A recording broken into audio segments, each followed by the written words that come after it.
Assalamualaikum warahmatullahi wabarakatuh.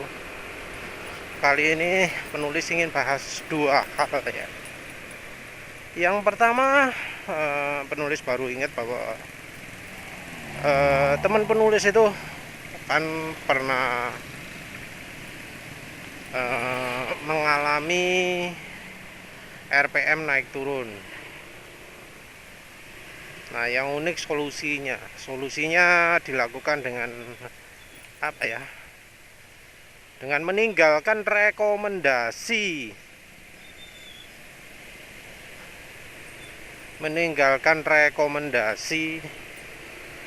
eh, Yamaha ya. Jadi teman penulis ini yang sebelumnya penulis ceritakan punya motor NMAX ya. Modelnya sama dengan punya penulis ini, NMAX versi 2018. Tapi dia belinya tahun 2018. Kalau penulis kan tahun 2020. Dia mengalami RPM naik turun. Ini penyakit normal ya di motor Yamaha. Bukan karena mesin Honda lebih bagus, tapi karena kecanggihan Yamaha-nya.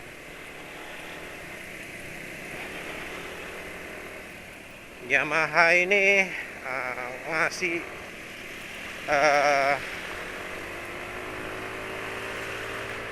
putaran idle, ngasih idle mesin itu pakai setelan otomatis gitu, bisa ngatur otomatis setelan idle-nya. Jadi mestinya saat mesin dingin dia akan menyesuaikan setelan idle secara otomatis. Cara ini agak beda dari yang dilakukan Honda.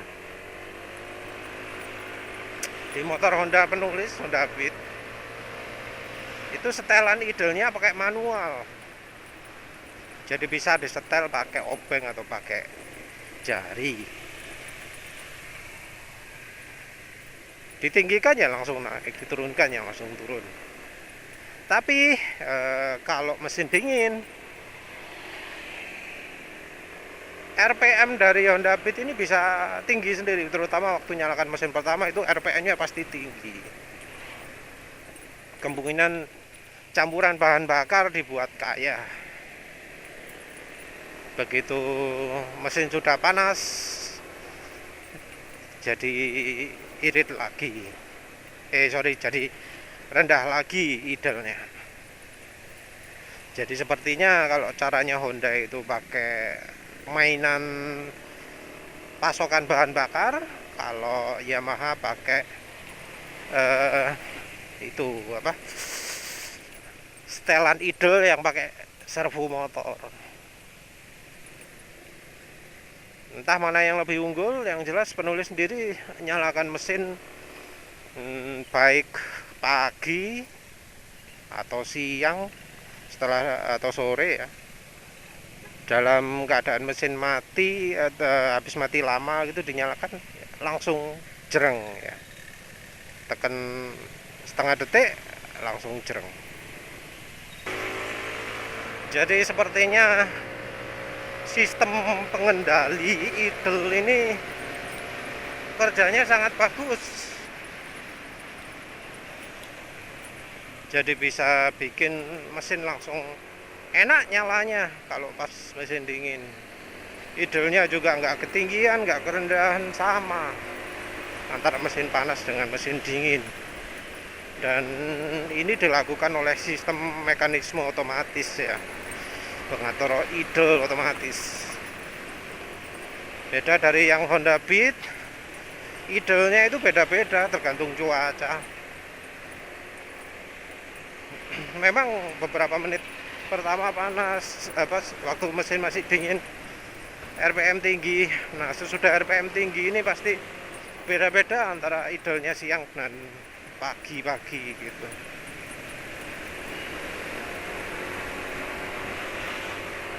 Sistem Yamaha ini lebih canggih emang. Dan mungkin ini juga ya yang bikin motor yang pakai ECU racing itu jadi bermasalah idolnya, karena servo ini nggak dikendalikan oleh ECU barangkali ya. Jadi yang namanya mengendalikan servo itu kan harusnya ada pengendalinya sendiri ya. Di ECU standar ada, di ECU aftermarket nggak ada. Mungkin ini sebabnya daripada pakai ECU racing, mending pakai piggy bank ya. Piggy bank yang langsung langsung mengambil alih pasokan listrik ke injektor, dan tentunya sensor O2 juga, karena kalau cuma salah satu saja kalau cuma sensor injektor saja, ECU-nya akan protes pasti ya. Jadi sama ECU-nya pasti akan dibuat makin kaya gitu. Jadi harus dikombinasikan dengan open looper. Ini juga dengan asumsi sensor oksigennya masih bekerja dengan benar ya. Soalnya kalau motor sudah puluhan ribu kilometer, bisa saja sensor oksigennya rusak.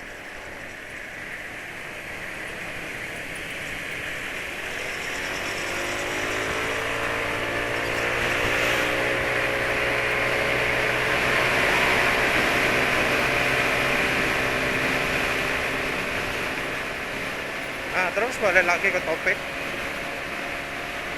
Teman penulis ini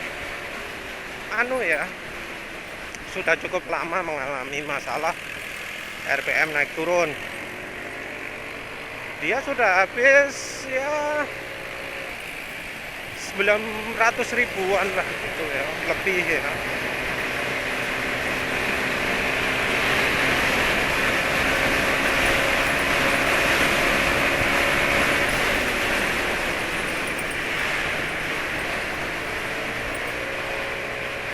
Habis 900 ribu tapi masalah nggak selesai.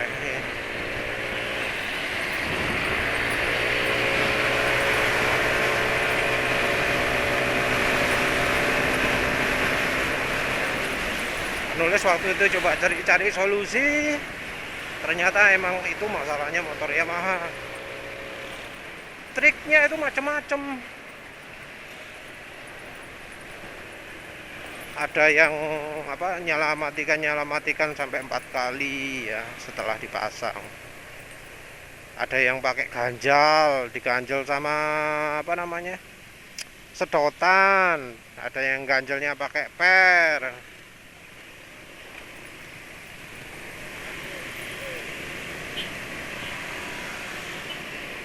Ada yang ngatur puterannya.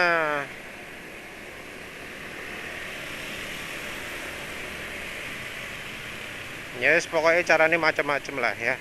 Kayaknya cara itu nggak 100% sukses, karena terbukti ada solusi lain, yaitu solusi pakai manual, pakai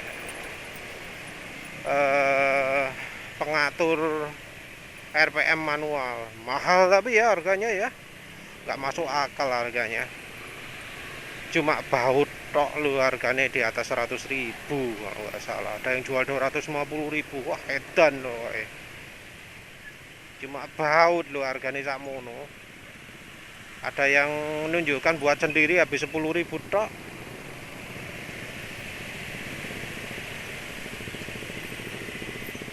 Ya penulis sampaikan ke teman penulis, ini loh kata orang solusinya kayak gini.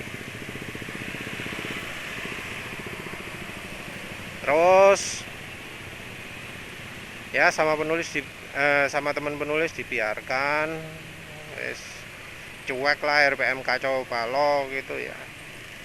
Tapi dia penasaran kenapa kok motor penulis suaranya halus gitu, suara motornya dia kasar. Terus penulis ngomong, oli mesin di Yamaha itu nggak awet. Terus penulis rekomendasikan untuk tidak lagi pakai oli, ya malu. Penulis juga bilang, penulis ini ganti olinya 1 bulan sekali lah, 1000 km sekali. Ternyata dia menuruti anjuran penulis yang itu, pakai oli selainnya malu. Terus pakai oli kental 20-50. Terus ganti olinya kayaknya dia pakai 1000 km atau berapa. Dia turuti itu. Dan uniknya masalah RPM naik turun hilang. Penulis bilang unik karena apa? Karena penulis nggak tahu itu. Kok bisa sampai gitu loh ya? Kok bisa sampai gitu ya? Aneh ya, unik.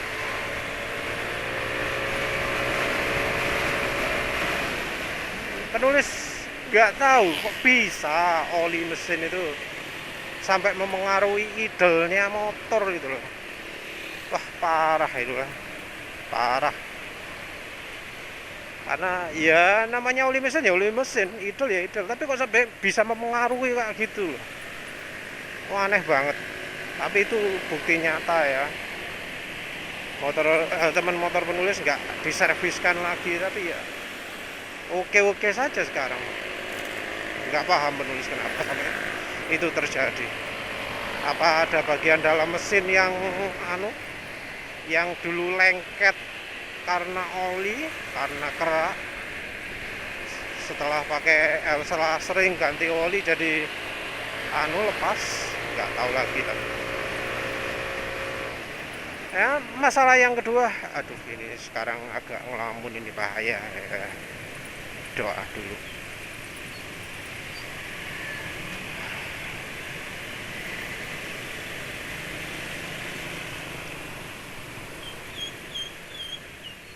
Masalah yang kedua adalah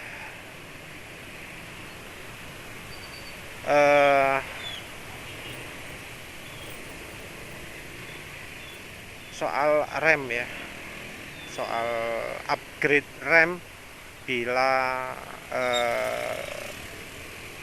modif mesin.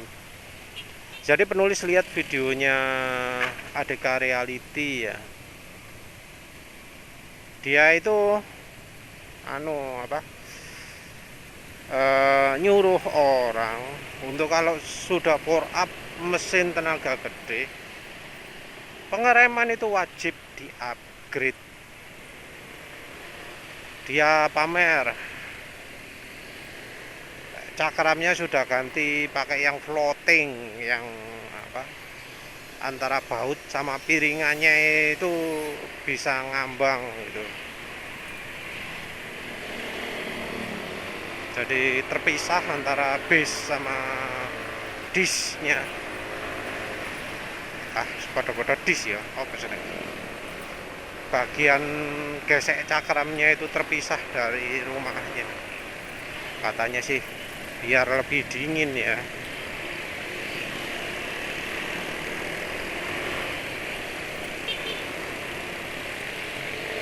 Biar gak gampang ngulet, entah apa bagian mana yang bikin lebih dingin.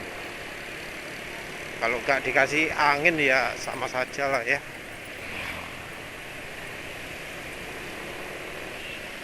Terus kalipernya juga ganti modelnya, kalau nggak salah yang radial ya. Dia pakai motor demonya TDR. Kaliper ganti, selang rem juga pakai aftermarket. Tuas rem juga pakai aftermarket. Bukan merek Brembo ya. Entah merek apa. Nggak kenal sama mereknya penulis. Terus pokoknya lengkap lah. Cakramnya gede. Kaliper double kaliper, terus ya tuas rem ya kayak ala sporty gitulah, bisa diatur. Nah, si Mas ADK Reality ini ngomong bahwa dia merasa sangat beruntung sekali naik motor itu motor power up itu remnya sudah di-upgrade. Katanya kalau motor sudah upgradean gitu, sudah kencang sudah makin besar tenaganya gitu, eh, rem kaki-kaki itu katanya harus di-upgrade. Dia nyebut nggak kebayang gimana rasanya kalau dia naik motor cc 200 ya, Aerox 200 cc itu remnya masih standar. Ini salah ya, salah.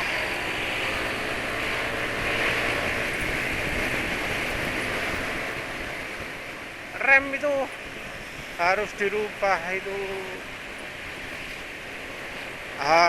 hanya kalau ada masalah. Rem standar pun kadang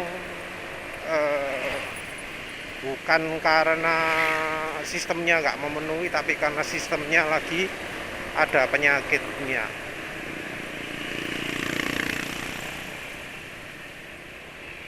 Rem itu normalnya kalau ditekan gimana rasanya? Ampuh. Ini padahal penulis depan belakang single kaliper ya. NMAX single kaliper, nggak lupa penulis. Motor sendiri lupa. Dipakai empuk.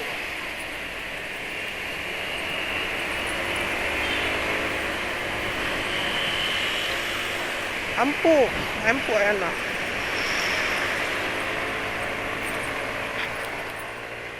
Gimana remnya? Pakem tuh. Nah, ini tadi penulis tekan bannya ngelok. Kalau rem belakang nggak ketahuan emang. Saya naik emang ya. Pakai rem belakang ngelok. Pakai rem depan gimana?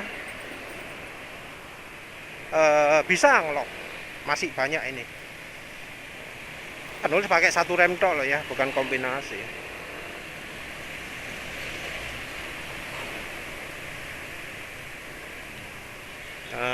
Ada kendaraan di belakang. Saya bisa nggak ngerem mendadak. Tuh kan, ngelok. Penulis tadi coba ngerem. Waktu masih ada jalan gitu, bannya itu meleset ke kiri gitu, nggak kelihatan tapi ya. Jadi ini rem standar. Bannya masih standar ya.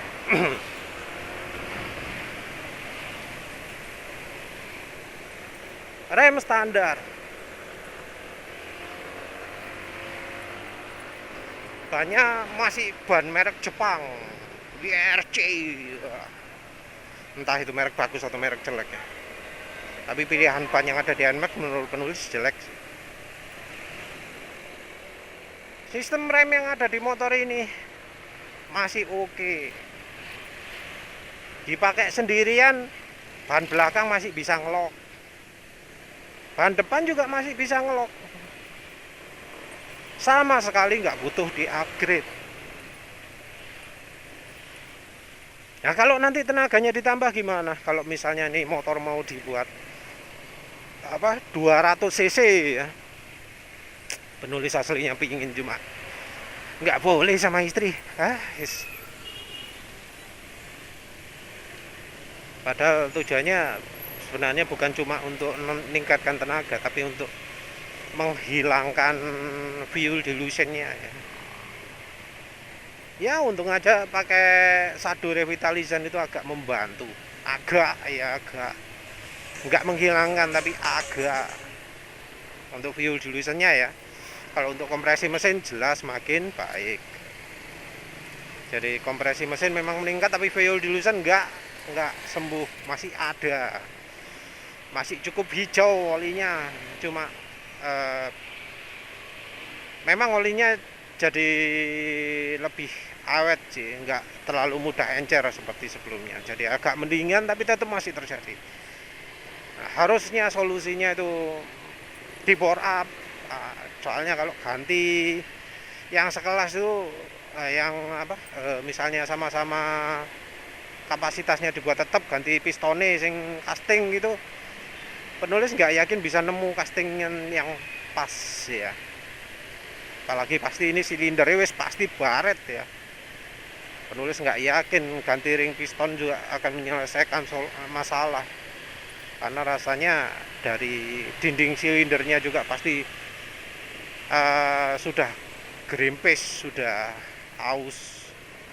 Karena katanya ya ada yang ngomong di motor mesin diasil silinder generasi akhir-akhir ini, dinding silinder itu kalah keras sama ring pistonnya. Jadi kalau diadu yang menang ring piston.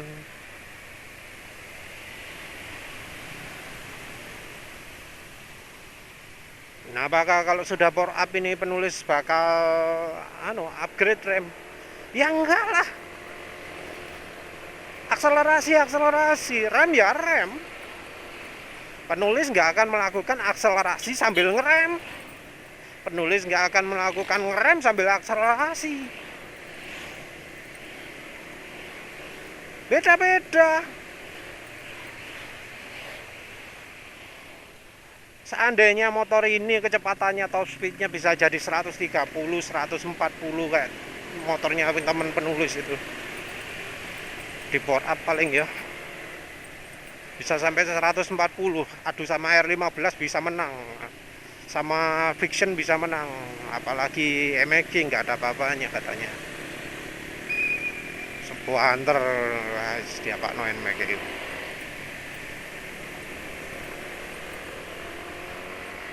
Penulis nggak akan upgrade rem. Kenapa? Ya lebih dari cukup kok. Rem bawaan ini sudah bisa bikin ban depan selip. Ngapain bunuh diri dibuat ban dibuat remnya lebih pakem.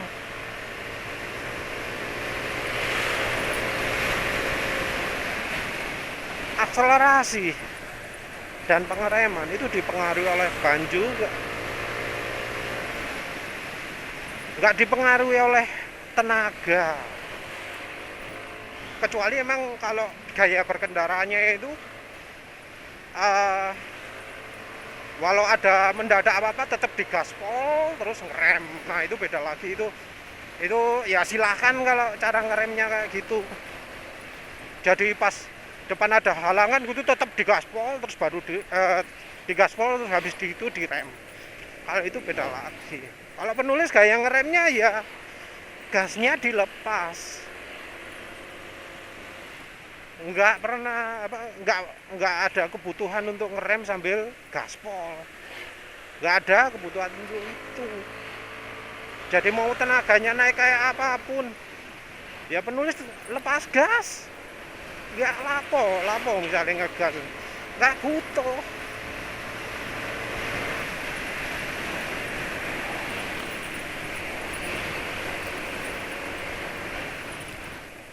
Nah kayak gini nih, ada yang mendadak gini kan, apa yang penulis lakukan tadi? Lepas gas, rem.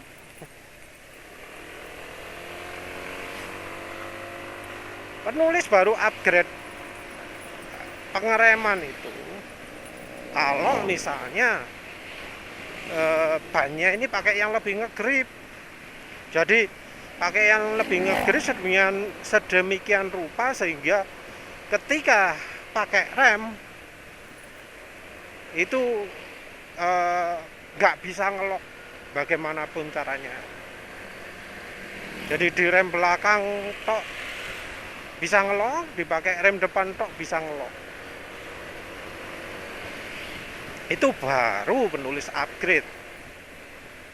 Upgrade-nya gimana? Apa pakai cakram besar atau macam-macam? Penulis nggak pernah touring, penulis nggak pernah mengalami masalah overheat ya. Penulis juga yakin kalau ini motor penulis pakai 2 jam gitu, sistem remnya nggak akan terbebani. Ya karena cara pakai penulis gitu. Hal yang membuat rem panas itu apa sih? Kalau ngeremnya gantung. Jadi ngerem sering banget dipakai, lagi ngegas itu tetap direm terus. Nah itu yang bermasalah. Kalau misalnya butuh ngeremnya panjang, kayak misalnya turunan gimana, ya ngeremnya dipakai jarang-jarang, nggak direm terus selama turunan, enggak. Penulis pakai perubahan kecepatan yang ekstrim, direm sampai kecepatannya pelan banget baru lepas lagi. Udah jalan 60 direm lagi sampai kecepatan 20 lepas lagi, kayak gitu. Itu yang lebih aman. Mau pakai sistem remnya kayak gimana ya tetep aja kaliper yang kena, yang kerjakan kaliper. Kalau suhunya panas sampai kalipernya panas sampai timbul gelembung, ya tetap aja bakal ngelok remnya bagaimanapun juga. Upgrade juga gampang loh ya, tinggal ganti kampas rem, tinggal cari yang bagus dari aftermarket. Nggak perlu sampai upgrade lagi kalau bannya itu masih tetap standar. Ya wis lah gitu aja ya. Terima kasih udah menonton. Assalamualaikum warahmatullahi wabarakatuh.